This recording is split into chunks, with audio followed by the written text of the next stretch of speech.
ආයුබෝවන් සුබ දවසක් වේවා. ඉතින් මේ මං අද අපේ channel එක හැමදාම වීඩියෝ ගේන එකේ අද බැලුවා පොඩි වෙනසකුත් එක්ක වනචල කතාවක් කියන්න. ඉතින් මේක ඔයගොල්ලෝ අහලා රස විඳින්න. ඔන්න එකමත් එක ලොකු කැලෑවක් තිබිලා තියෙන මේ කැලෑවේ ඉඳලා තියෙන සිංහේකුයි සිංහ දේනුවකුයි. ඉතින් මේ සිංහයාටයි සිංහ දේනුවටයි ඉතින් පැටව දෙන්නෙකුත් හම්බ වුණා. දැන් 4 දිනක් ඉන්නවා ගල් ගුහාවේ. ඔහොම ඉන්න ගමන් මේ සිංහයා කල්පනා කරා මේ කැලේ ඉන්න ලොක්කා මට පුළුවන් තව සිංහ දේනුවල් එහෙම මේ ගල් ගුහාවට ගේන්න. ඒක උන්ට කන්ට දෙන්න ඕනනේ. ඒක හින්දා කල්පනා කළාලු කැලේ ඉන්න සත්තු මරාගෙන කනවනේ දැන් මේගොල්ලෝ සිංහයා. ඉතින් සිංහයා කැලේ ගියාම හැමෝම සත්තු කලබලෙන් දුවනවා. කවුද අල්ලගන්නේ දන්නේ අම්මෝ. ඒකනේ බයයිනේ සත්තු. ඉතින් මේ සිංහයා මොකද කළේ කැලේ ඉන්න සත්තු ඔක්කොටම එන්න කිව්වලු.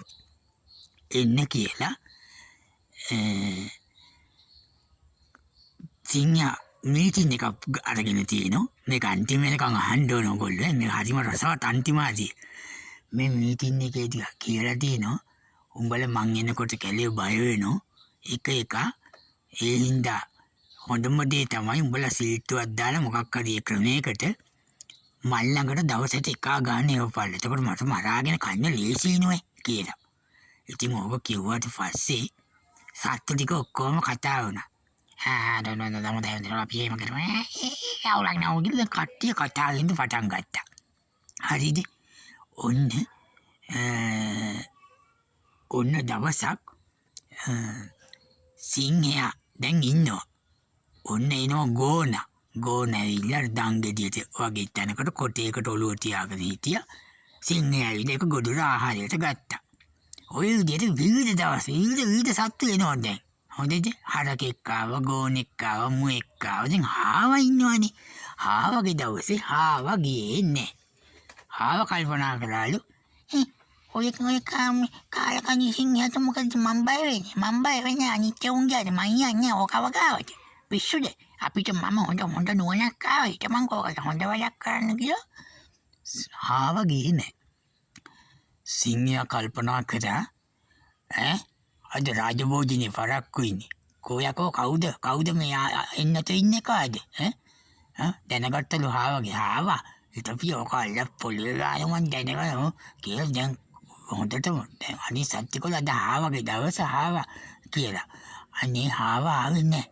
හාවා මෙන්න හන්දේ වෙනවලු පිණුම් ගගානේ බලන්න දේවයන් වහන්සේ වෙච්ච දේ කියලා. මොකටද උනේ? ඇයි මගේ රාජභෝජනේ සම්වසකුණා?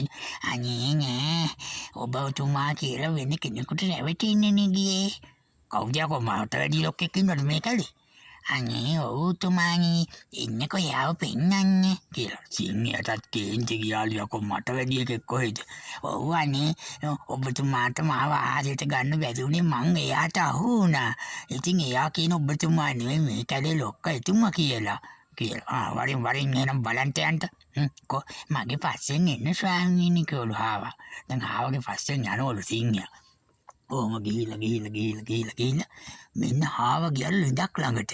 අන්නර ලිඳ ඇතුළට ඉවිල බලන්නකෝ. අන්න එතන ඉන්නවා ඔය කියන සිංහයා. ඔබතුමා නෙවෙයි එයා තමයි ලොක්කා. කවුද යකෝ මට වැඩි ලොක්කෙක් ඉන්නේ මේ කැලේ කියලා.